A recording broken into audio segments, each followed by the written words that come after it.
Hello, guys and gals, me Mutahar, and I like me Call of Duty enough to the point that I've made several videos of it on my channel. You might remember one of my first earliest creepypasta videos is COD Black Hell Ops. Oh boy! Somebody found a Memorex CDR containing Black Hell Ops and decided to ruin their entire life. You remember the story of Bootman Bill? Year one, some ordinary gamers? Yeah, some of you old guard might remember it, but I've made several videos talking about this franchise. I've played the DS versions, the Wii version. I even played Wii Online Call of Duty, which was an absolute banger experience. And from time to time, I've often defended this franchise because I really did think back in the PlayStation 3 era, it had value to it. You bought a game for 60 bucks at a time, and it came with a full campaign, a multiplayer suite, and zombies, spec ops, whatever. The amount of hours I spent with my brother on split screen is something that I absolutely cherish to this day. Nowadays, Call of Duty is not really the greatest franchise ever, in my opinion at least.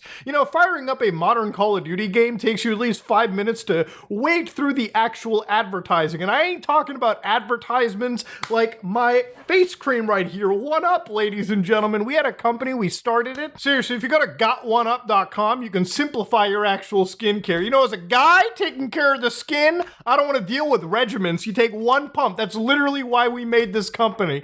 So we can buy a product, have it sitting in our bathrooms, take one pump, put it all over our face, and take care of our skincare routine in minutes. If not minutes, seconds. That's what we aim for. And that's how long my integration is going to be. I own the company. I decide what I get to say, okay? But anyways, ladies and gentlemen, Call of Duty advertisements last longer than what I just did right here. Because a Call of Duty advertisement literally will take you through, the idea of buying multiple $20 skin packages, okay? The Battle Pass. All right, ooh, new season's coming out. You want to get that character. Oh, you want that obnoxious gun skin? Stop it, okay? Call of Duty for me back then, as over monetized as it used to get, it was pretty much just like one or two skins every now and then. You want to get a bacon skin for your SMG? Sure.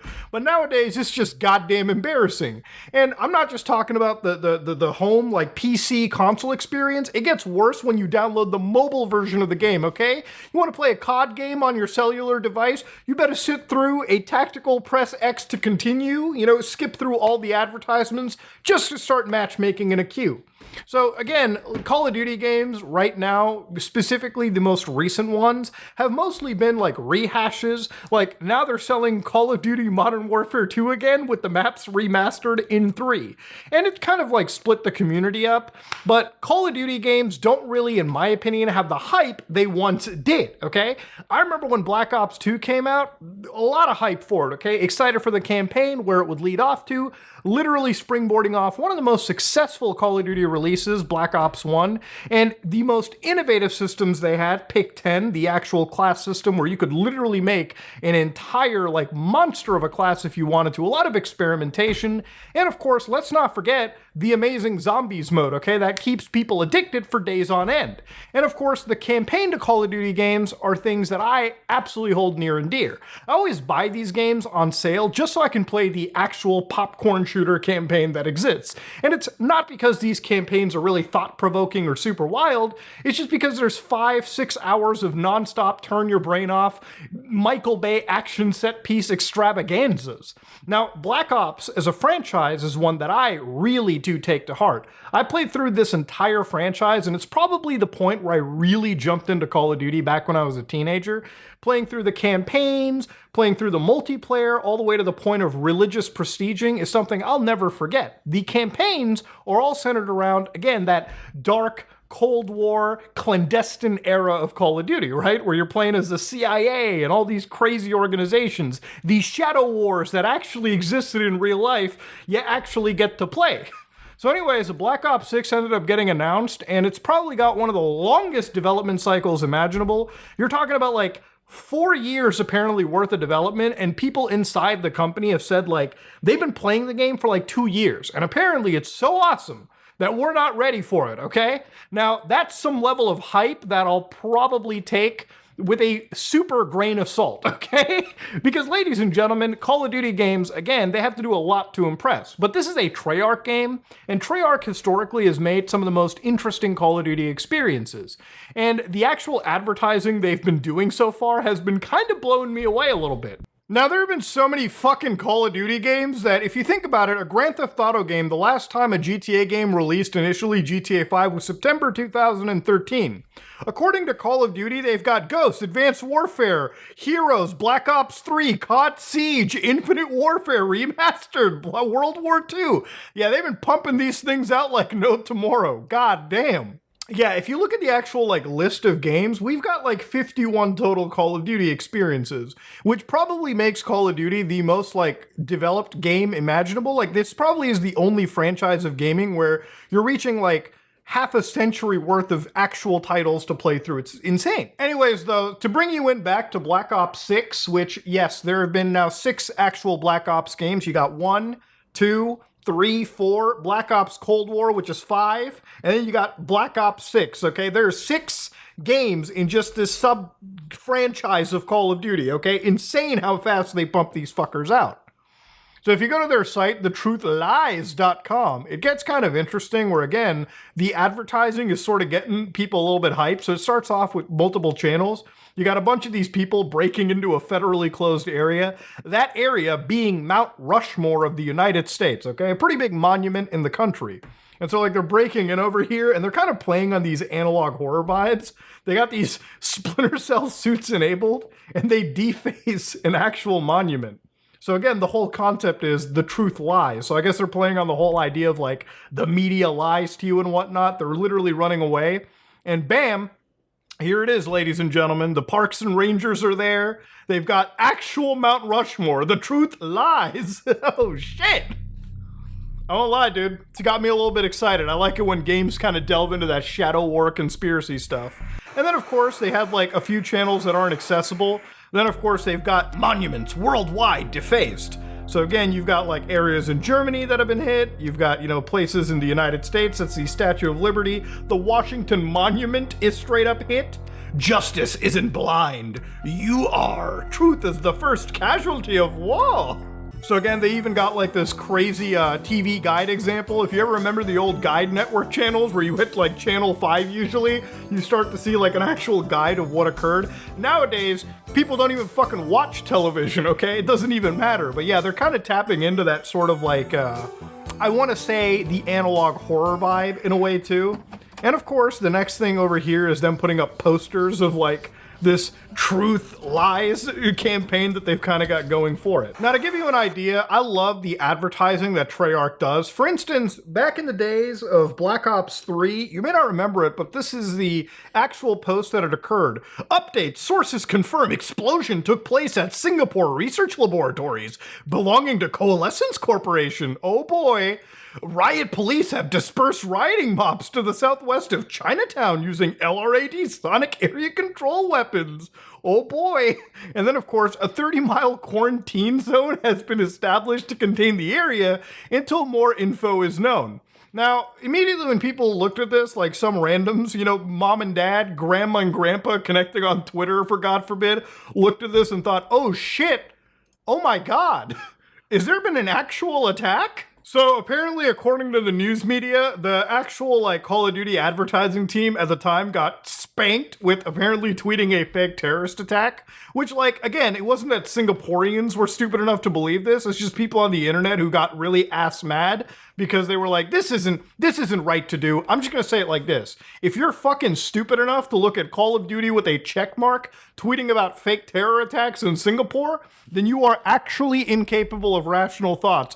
Dog, it's a video game. It's like me looking at Rockstar Games and believing a traffic accident occurred in the city of Los Santos.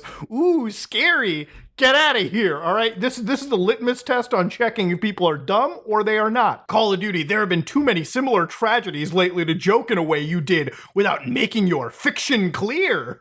Really? The crazy EMP attacks in Singapore? That's a commonality everywhere else? Get the fuck out of here. What are you talking about? So it's kind of crazy about this whole situation with Black Ops, and one of the reasons why I've kind of been excited is that for a while, people had kind of sat down and wondered where the next bit of Black Ops is going to be. Is it going to go into the future?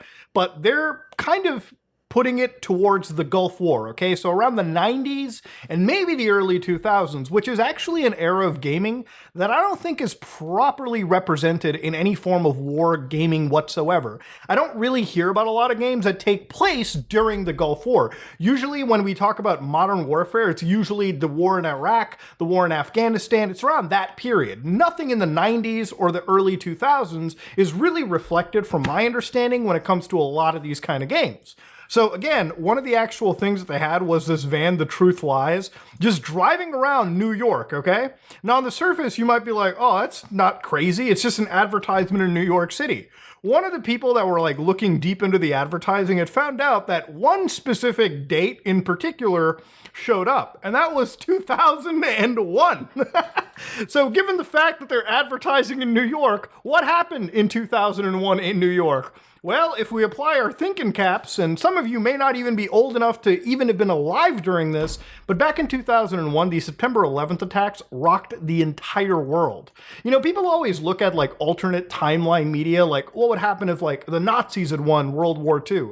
No, I actually think about what would happen if 9/11 did not occur.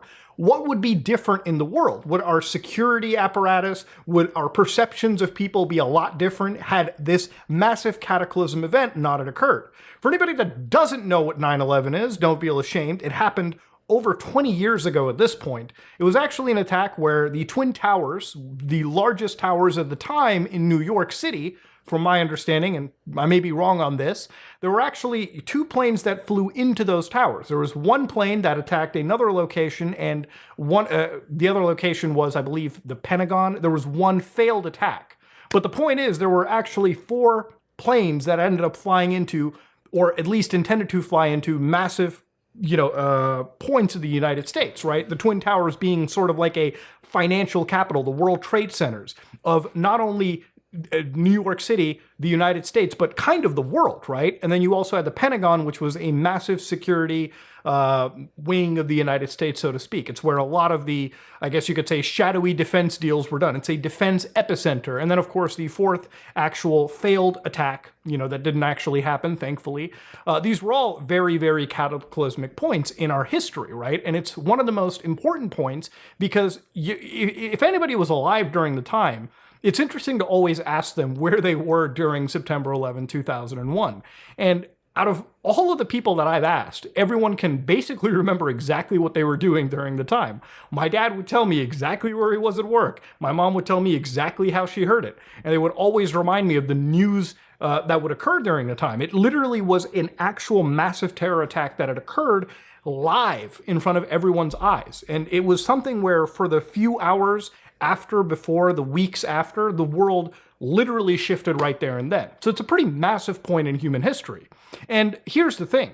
Call of Duty has always covered controversial points, right? They've always had some controversy. If you look at Modern Warfare 2 with no Russian, the Zakhaev international terrorist attack in Moscow, and the game was an entirely fictional thing. So when you start to see September 11th, and again, a lot of this is speculation. There's no hard sell that they would ever even touch September 11th in this new Call of Duty game. But it's one of those things where it's set around that same time period, and given the fact that Call of Duty has touched upon some pretty interesting conspiracy theories, like if you ever played through Black Ops 1, you would know literally right at the end, they would actually show you the JFK assassination, where the end point was to show you one character that they zoomed in on, which was the actual protagonist of Call of Duty, Black Ops at the time, Alex Mason, implying that your protagonist actually ended up shooting Kennedy. So it's not like they're against the idea of touching upon conspiracy theories. The point is, would 9/11 be a conspiracy theory they would touch upon? Would it play a role in the game? And the most extreme angle is, some people wonder, will there actually be a playable component of 9/11 in this new Call of Duty game? Which, if they did this, I would buy 10 copies of just to support that level of ballsiness in AAA gaming, especially considering the fact that COD is by extension one of the largest games, one of the most mainstream titles imaginable. People that don't play video games will probably play some Call of Duty. Given the fact Microsoft owns this brand now, I would be surprised if this is a thing that's going to be ever in Call of Duty. And the reality of it is, I don't personally believe 9/11 is going to ever be a playable thing. Maybe it might be mentioned in the game story in terms of context and describing how the world shifts, how the military-industrial complex shifts, how wars shift, how battlefields shift.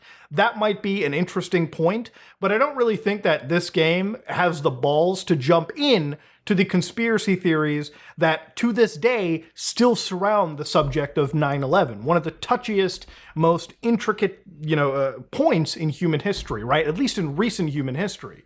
And also, given the fact that it is 20 years old, there are still people that are reeling from the aftermaths of it, right? There are people that have genuinely lost their lives on every part of the world because of this specific point in human history. So I don't know if Call of Duty is going to be ballsy enough to touch it, but if they do, my God, is Treyarch really fucking cooking. Again, single player for me is one of the most important parts of these Call of Duty experiences, so I'd be interested to see what they do here. But ladies and gentlemen, wild stuff indeed.